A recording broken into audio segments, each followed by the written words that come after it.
नमस्कार, आप देख रहे हैं आज तक। आपके साथ मैं हूं अंजना ओम कश्यप। लखनऊ की लड़ाई में आपका स्वागत है। लखनऊ यहां से कई किलोमीटर दूर है, लेकिन कितना दूर कितना पास राजनीतिक पार्टियों के लिए आज यही जानने की कोशिश करेंगे। जी हां, गठबंधन के लेंस से समझेंगे कि लखनऊ की लड़ाई इस बार किस तरफ जा रही है।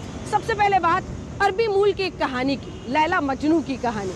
जहाँ लैला की मोहब्बत में दर दर ठोकरें खाता हुआ कैस नाम का प्रेमी मजनू कहलाने लगता है।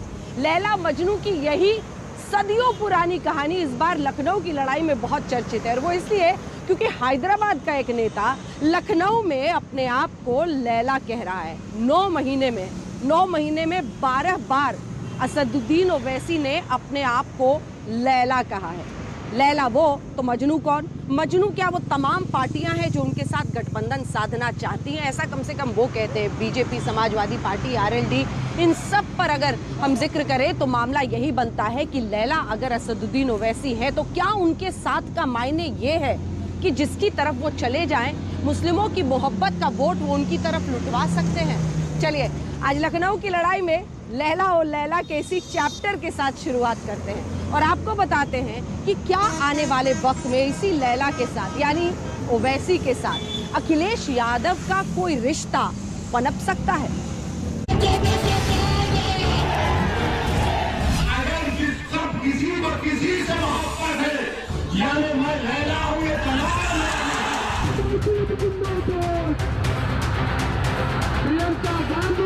हर टीवी के इंटरव्यू में असदुद्दीन ओवैसी के मजनू बन चुके हैं और बार बार लैला को याद करते हैं।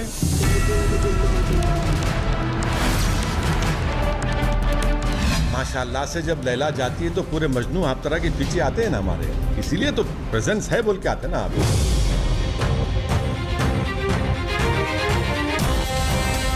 भारत की राजनीति में अगर कोई लैला है तो मैं हूं और मेरे कई मजनू हैं।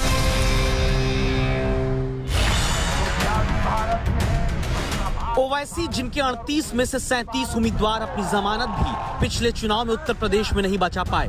क्या 22 की लखनऊ की लड़ाई में वही ओवैसी वाकई चुनावी मोहब्बत में लैला बन गए?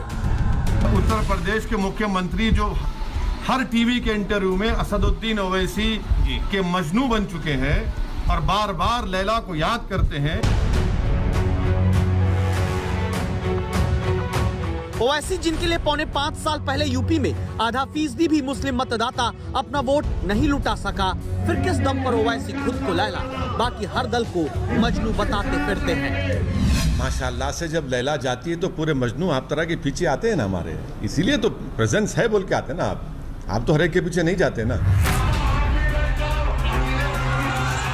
लखनऊ की लड़ाई में ऐसा कौन सा अलादीन का चिराग ओवैसी ले आए जिसके दम पर अगले 60 से 90 दिन के भीतर यूपी में मुस्लिम वोट की बहार का जिन खुद के लिए निकलता देखने लगे, कहने लगे, हाँ मैं हूँ लैला बाकी मजनू। कह रहा हूं कि भारत की राजनीति में अगर कोई लैला है तो मैं हूं और मेरे कई मजनू हैं। उत्तर प्रदेश में मतदाता 14 करोड़ से ज्यादा, यूपी में मुस्लिम वोटर करीब 3 करोड़ 80 लाख, मुस्लिम वोटर में पुरुष करीब 2 करोड़, मुस्लिम वोटर में महिलाएं करीब 1 करोड़ 80 लाख। क्या यही वोटों का वो अफसाना है जिसके दम पर ओवैसी कहते हैं कि वो लैला हैं और मजनू उनका जमाना है? हमारा हाल तो ऐसा है कि योगी बोलते ये समाजवादी का एजेंट, अखिलेश बोलते ये बीजेपी का एजेंट, कांग्रेस बोलते ये बी टीम। तो एक बात तो मालूम हो गई कि पूरे उत्तर प्रदेश और पूरे भारत में अगर किसी को किसी से मोहब्बत है, यानी मैं लैला हूं, ये लखनऊ की लड़ाई में लैला मजनू वाली इस कहानी में ओवैसी के मुताबिक अगर वो लैला है तो क्या मजनू वो बीजेपी, समाजवादी पार्टी, बीएसपी और कांग्रेस को कहते हैं? बीजेपी के साथ सीधा सियासी गठबंधन अपनी मोहब्बत में तो कभी उनसे संभव नहीं। आखिर राजनीति ही दोनों की एक दूसरे के खिलाफ की जमीन पर चलती है। बीएसपी के साथ अभी बाहर कोई चर्चा आई नहीं, कांग्रेस के साथ अभी गलबहिया की खबरें हैं नहीं। हाँ, समाजवादी पार्टी के साथ अभी तो सीधे इनकार की बात चलती है, लेकिन क्या आगे कोई इकरार हो सकता है? आपको अगर भागीदारी देने की बात होगी तो समाजवादी लोग आपके साथ खड़े दिखाई देंगे। यही लड़ाई तो हम लड़ना चाहते हैं, इसीलिए जोड़ रहे हैं, लगातार जोड़ रहे हैं, सबको जोड़ा है। ओम प्रकाश राजभर जी को भी साथ ले आए, महान दल को भी साथ ले आए, कृष्णा पटेल जी का भी दल साथ ले आए, और आप लोग भी साथ हैं। जब इतने लोग साथ हैं और सब दल के झंडे हमारे साथ हैं, तो इतनी रंग बिरंगी पार्टी किसी के पास नहीं होगी। इतने रंगों को जोड़ करके आगे चलने का काम किसी ने नहीं किया होगा। समाजवादी लोग सब रंगों को जोड़ करके एक शानदार और खूबसूरत गुलदस्ता बनाना चाहते हैं। ये बात सच है कि समाजवादी पार्टी का रंग बिरंगा गठबंधन बढ़ता जा रहा है। चर्चा चहुओर है कि 7 दिसंबर को पश्चिमी यूपी में आरएलडी के हैंडपंप और साइकिल का मिलन हो जाएगा। पीले रंग वाले सुहेल देव भारतीय समाज पार्टी के ओम प्रकाश राजभर पहले से अखिलेश के साथ हैं। महान दल के केशव मौर्य जुड़ चुके हैं। अपना दल कमेरावादी की कृष्णा पटेल साथ आ चुकी हैं। आगे सफेद टोपी और झाड़ू वाली आम आदमी पार्टी के साथ भी शहरी वोटर को जुटाने के मकसद से साइकिल का गठबंधन हो सकता है। इतने सारे रंग के बीच क्या अखिलेश यादव का कोई सियासी रिश्ता ओवैसी के साथ भी बन सकता है? इस सवाल को एक नजर से देखेंगे तो लगेगा ये तो बहुत मुश्किल है, या इस बात को सिरे से खारिज भी समाजवादी पार्टी अब तक करती आई कि ओवैसी के लिए दरवाजे बंद हैं। ओवैसी भी अपनी रैलियों में अब तक सीधा अटैक अखिलेश यादव और समाजवादी पार्टी पर करते आ रहे हैं। उत्तर प्रदेश के मुसलमानों, तुम 19% हो और उसके बावजूद भी ना तुम्हारी वोट की अहमियत, ना तुम्हारी जान की कीमत। से गुजारिश है कि मर्ज का इलाज हमारे पास है, ये मर्ज का इलाज हमारे पास है, और उस मर्ज का इलाज न समाजवादी पार्टी के पास है, न कांग्रेस के पास। फिर क्यों यूपी में ओवैसी के समाजवादी पार्टी के साथ आने की चर्चा उठी? उस चर्चा का कारण बनने के पीछे है ये चेहरा। अखिलेश यादव को सत्ता की चांदी दिलाने के लिए चांदी रूपी मुकुट पहनाने वाले ओम प्रकाश राजभर, जो हर हाल में यूपी में अखिलेश यादव को मुख्यमंत्री बनाने की बात करते हैं। अब तो जनता मन बना ली है, कह रही है कि जब तक भाजपा की विदाई नहीं तब तक कोई ढिलाई नहीं। ये मन बना ली जनता। ओम प्रकाश राजभर वो व्यक्ति हैं जो पहले ओवैसी के साथ ही गठबंधन करना चाहते थे। बाद में अखिलेश यादव के साथ पूर्वांचल में राजभर वोट का गणित बैठाने के लिए ओपी राजभर जुट गए। यही राजभर लखनऊ की लड़ाई जिताने के लिए ओवैसी को अखिलेश के साथ आने की बात करते आ रहे हैं। गठबंधन भागीदारी संकल्प मोर्चा से है, और मैं अपने साथियों से बार बार कहता हूं कि देखो 100 सीट लड़ने से बढ़िया है कि हम 10 लड़ें, 10 जीते। 100 लड़के हम एको न जीतना तो उससे क्या मतलब है? अभी भी हमारा प्रयास है कि हमारे साथी सपा और भागीदारी संकल्प मोर्चा गठबंधन है, सब लोग, जो सबकी मंशा है कि हम बीजेपी के खिलाफ हैं, तो बीजेपी के खिलाफ तो मोर्चा हमने बांध दिया। अब इस मोर्चा से सरकार बनने जा रही है, तो अब आप लोग भी आइए, इसी में सरकार में शामिल होइए। पहले समझते हैं अब कि ओवैसी को क्यों इतना गुमान है कि वो राजनीति की वो लैला है जिसके पीछे दीवाने हैं बाकी राजनीतिक दल। क्या इसकी वजह मुस्लिम वोटर हैं, जिनके बीच ओवैसी अब तक प्रचार करते हुए सिर्फ और सिर्फ धर्म केंद्रित होकर वोट मांगते हैं? उत्तर प्रदेश में इसलिए आया हूं और इंशाअल्लाह ताला आता रहूंगा, उस वक्त तक आता रहूंगा जब तक कि मेरे जिंदगी का एक बहुत बड़ा मकसद ये है कि उत्तर प्रदेश में बल्कि भारत के हर उस मुकाम पर जहां पर मुसलमान बसता है वहां पर उनके सियासी लीडरशिप को बनाएंगे। अल्लाह हमारी मदद करेगा, अल्लाह कामयाब। लैला लैला करने वाले ओवैसी दरअसल मुस्लिमों को उनकी ताकत याद दिला रहे हैं। ताकत जो उत्तर प्रदेश की 143 सीटों पर असर रखने वाले मुस्लिम वोटर की है। ताकत जो 70 सीटों पर 20 से 30% वाले मुस्लिम वोटर की है। ताकत जो 73 सीटों पर 30% से ज्यादा मुस्लिम मतदाता की है। 2012 में जब समाजवादी पार्टी की बहुमत से सरकार बनी थी, तब के आंकड़े याद कर लीजिए। तब 20 से 30% वाली 70 मुस्लिम सीटों में से समाजवादी पार्टी को 37 और बसपा को 13 सीट मिली थी। कांग्रेस राष्ट्रीय लोकदल के हिस्से तब 8 सीटें आई थी। 30% से ज्यादा मुसलमानों वाली 73 सीटों में 2012 में 35 पर समाजवादी पार्टी, 13 पर बीएसपी और 6 पर कांग्रेस आरएलडी गठबंधन जीता था।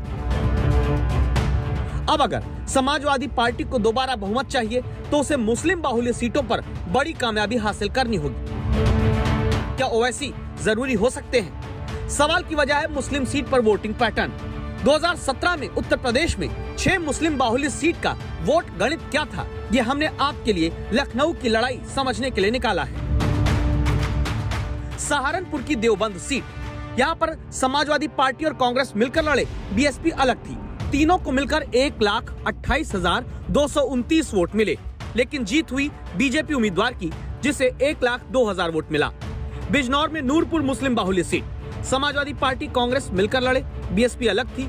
तीनों पार्टियों को कुल 1,12,338 वोट मिले, लेकिन बीजेपी ने वोट बंटने पर 79,000 वोट लेकर ही जीत हासिल कर ली। मेरठ की दक्षिण मुस्लिम वर्चस्व वाली सीट पर सपा कांग्रेस मिलकर और बीएसपी अलग होकर लड़े, कुल 1,76,947 वोट मिला। मुस्लिम वोट बंट गया, बीजेपी उम्मीदवार 1,13,000 वोट पाकर जीत गया। बहराइच में नानपारा की मुस्लिम वोटर की अधिकता वाली सीट, सपा कांग्रेस को मिलकर और बीएसपी के अलग लड़ने पर कुल 84,298 वोट तीनों दल लाए। वोट बंट गया, बीजेपी उम्मीदवार 72,000 वोट लेकर जीत गया। बलरामपुर में उतरौला की सीट पर बीजेपी उम्मीदवार 85,000 वोट लेकर ही जीत गए, जबकि सपा कांग्रेस को एक साथ और बीएसपी को अलग लड़ने पर 1 लाख से ज्यादा वोट मिले थे। यानी मुस्लिम सीट पर वोट बंटने का सीधा फायदा बीजेपी को मिलता है।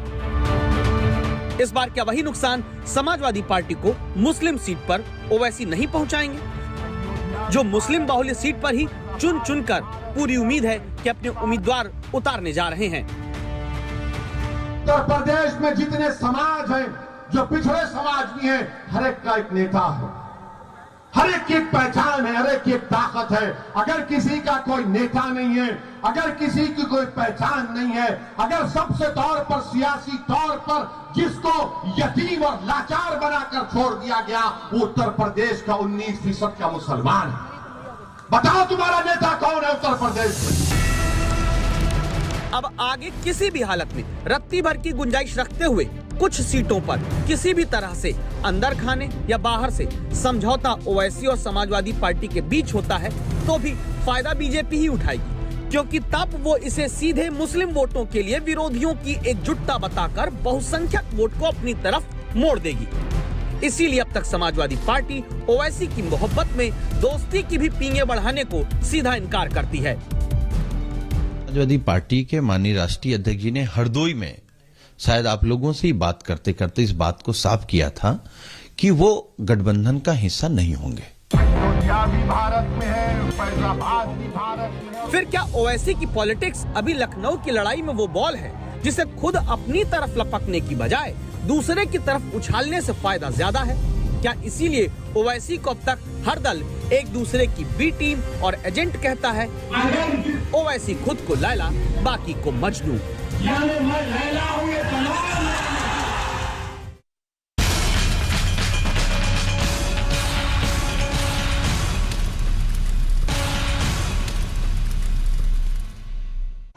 एक है बीजेपी की पॉलिटिक्स, भारतीय जनता पार्टी की मोदी योगी पॉलिटिक्स, और एक है Asaduddin Owaisi brand of politics, जिसकी खूब चर्चा होती है। अब आरोप यही लगता है कि ओवैसी बीजेपी की बी टीम है।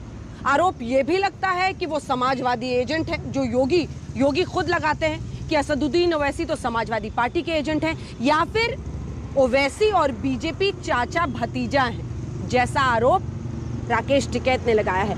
आरोप देखिए हर तरफ से लगते हैं, लेकिन ओवैसी की राजनीति को हमेशा बीजेपी की बी टीम इसलिए कहा जाता है क्योंकि वो मुस्लिम वोट बैंक पर सीधा निशाना साधते हैं, और ऐसे में आरोप ये लगता है कि उनकी हिंदू मुस्लिम वाली ध्रुवीकरण की राजनीति बीजेपी को फायदा पहुंचा देती है। तो क्या मुस्लिमों के पैरोकार बनकर इसी ब्रांड ऑफ पॉलिटिक्स को असदुद्दीन ओवैसी यूपी में भी उसी अंदाज में आगे ले जा रहे हैं?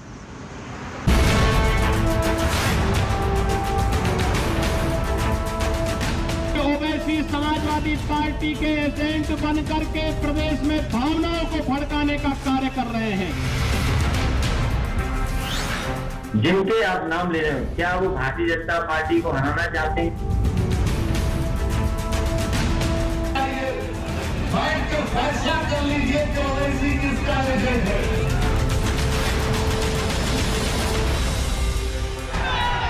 असदुद्दीन ओवैसी लखनऊ की लड़ाई के वो सिक्के हैं जिन्हें अपनी अपनी राजनीति में दूसरे उछाल तो लेते हैं लेकिन अपनी जेब में नहीं रखते।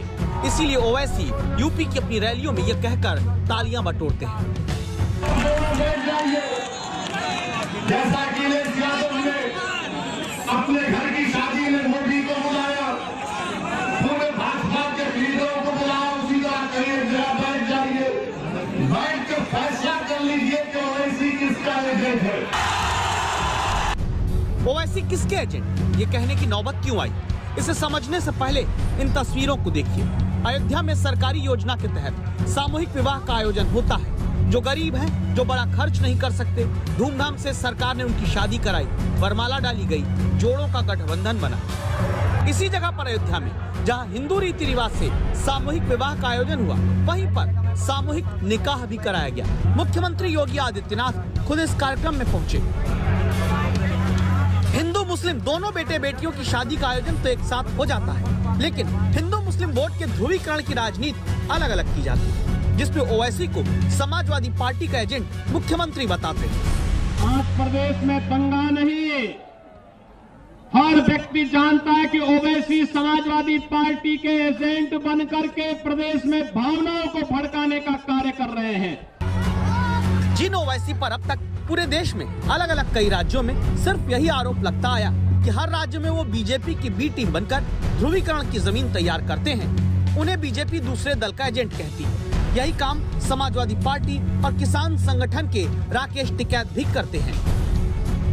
देखिए, उत्तर प्रदेश है, यूपी में इसके कयास पहले ही बीएसपी खत्म कर चुकी है। मुस्लिम वोट पर बीएसपी की ताकत लगातार घटती भी जा रही है। यही वजह है कि अब मायावती ने अभी अपना सारा फोकस SC/ST सीटों पर लगा दिया। उत्तर प्रदेश में क्या उनको हमारे हिंदू भाई और बहनों ने वोट नहीं दिया? ये बात राजनीतिक जानकार कहते आए हैं कि ओवैसी के अच्छे प्रदर्शन से अखिलेश की पार्टी को यूपी में नुकसान हो सकता है। तो अब सवाल है कि आखिर ओवैसी किसके हैं? एक्सपर्ट का मानना है कि ओवैसी दरअसल अपने खुद के ही वो एजेंट हैं जो 8 साल पहले एक शहर की पार्टी कही जाने वाली AIMIM को अब देश के सबसे बड़े चुनावी राज्य में भी स्थापित करना चाहते हैं। इसी बहाने अपने राष्ट्रीय विस्तार के साथ ओवैसी खुद को राष्ट्रीय स्तर पर मुस्लिमों का सबसे बड़ा नेता बनाना चाहते हैं। ओवैसी के लिए किसी पार्टी की जीत से ज्यादा मुस्लिम समुदाय के एक प्रमुख और प्रखर चेहरे के तौर पे उभरना ये ज़्यादा मायने रखता है, क्योंकि उनकी पार्टी का कोई पहचान या कोई किसी तरह का कोई प्रेजेंस आंध्र प्रदेश और हैदराबाद के बाहर तो नहीं है, लेकिन इसके बावजूद जब वो अपनी पार्टी के लिए प्रचार करते हैं या पार्टी के बारे में बात करते हैं तो वो मुस्लिम कम्युनिटी के लोगों को ही इनवाइट करते हैं, बुलाते हैं और अपने साथ जोड़ने का आह्वान करते हैं। क्या सच्चाई यही है कि ओवैसी अपनी राष्ट्रीय मुस्लिम नेता वाली छवि बनाने के लिए उन मुद्दों को उछालते हैं जिनसे ध्रुवीकरण का मैदान तैयार होता है? ओवैसी की सियासत चमकती है, विरोधी ओवैसी को एक दूसरे का एजेंट बताते हैं। ओवैसी खुद को राजनीति की लैला कह लेते हैं और समर्थक उनको शेर बोलते हैं।